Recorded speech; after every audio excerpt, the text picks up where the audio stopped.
GTII stock next week. Should you buy, sell, maybe wait?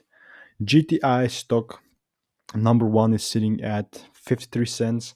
Now, Global Tech Industries stock, or just Global Tech Industries group stock, number one, like performance wise, is definitely quite red, right? You can see looking at the bottom right of the screen.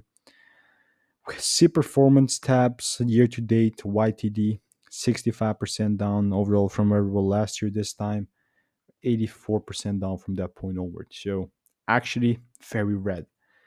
With GTII, previously I had this little bearish prediction there, but just a little disclaimer that this is a strategy that I've again tested for myself for the last 13,000 videos. Keep in mind, I'm the most transparent guy out there.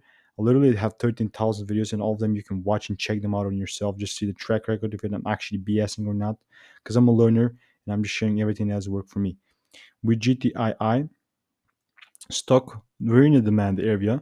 So for me to be anything in particular bullish, right, I need a confirmation. Okay, I cannot just be bullish from this demand area. I'm only going to be bullish if we start to break above the weekly high, which is around 96 cents, and then I'm actually even bullish to the highs at 90, not like $99, right? So this is a good increase in like decimals. Okay, or that's around like 800% increase that I'm expecting, which is mental, but obviously it's going to take time. This is kind of my high time for outlook. This is what I'm saying. For me to be bullish, I would have to break above that high.